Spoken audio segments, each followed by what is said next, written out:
ஓம் பரமார்த்த தியானவிதே வேதாந்த பாஸ்கராய நமஹ. தியானேன லபதே பிரம்ம முக்திர்தியானேன நான்யதா ஆத்மஜானம் பரம் தியானம் நூனம் வேதாந்த பாஸ்கரஹ.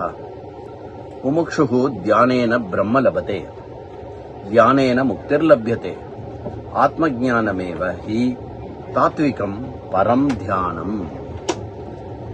அஸ்மின் दिनाङ्कः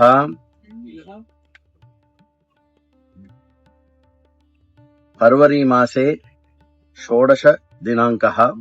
अद्य दिनस्य विषयः தியானஸ்ய பலமிதம்.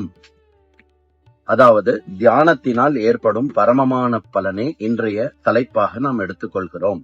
இதற்கான ஸ்ருதி வாக்கியமாக அமைவது கைவல்யோபனிஷத்தினுடைய 1:7 மந்திரம்.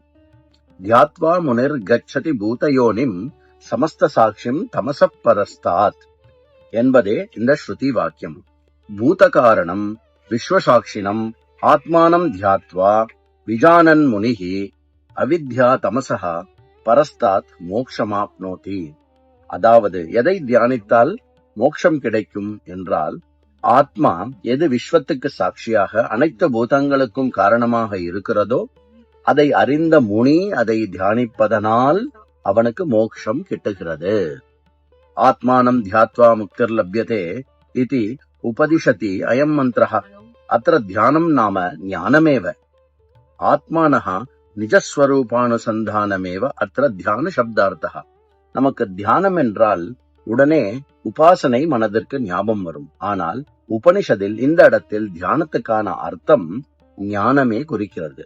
எப்படி ஞான யோகத்தின் ஸ்ரவண மனன நிதித்தியாசனமும் ஞான யோகத்தை சார்ந்ததோ, அதே போல் அந்த தியான யோகமான நிதித்தியாசனம் ஞானத்தினுடைய ஒரு அங்கமாகவே சொல்லப்படுகிறது. அதுவே தியான சப்தத்துக்கான அர்த்தம். சித்த சுத்திம் லப்த்வா சாதகः சத்குருணாம் மார்கதர்ஷானுசாரேன ஆத்மனஹா ஸ்வரூபம் சிந்தையேத். சித்த சுத்தி அடைந்து ஒரு சத்குருவினுடைய உபதேசத்தின் மூலமாக ஒரு சாதகனானவன் ஞானத்தை அடைகிறான்.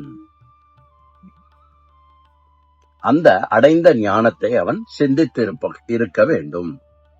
கோசாவாத்மா நஹி ஆத்மா நாம ஸ்வஸ்மாத் பின்னம் கஷ்டித் தேவதா விசேஷா. ஆத்மா என்றால் என்ன? ஆத்மா என்பது என்னிலிருந்து வேறாக ஏதோ ஒரு தேவதா கிடையாது. நச்ச ஏக புருஷா. ஆத்மா என்பது ஏதோ ஒரு நபரை குறிக்கக்கூடிய விஷயமும் அல்ல. கிம்து ஆத்மா நாம பூதயோனிகி. அனைத்து பூதங்களுக்கும் காரணமாக இருக்கக்கூடிய தத்துவமாக இருப்பது ஆத்மா.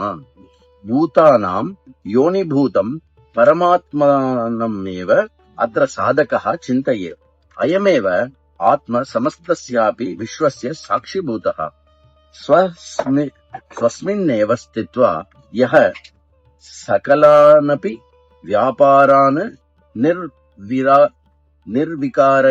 நிர்விகாரத்தயா அவபாசயதி சயேவ அகமிதி யதா ஞாயதே ததேவ தியானம்.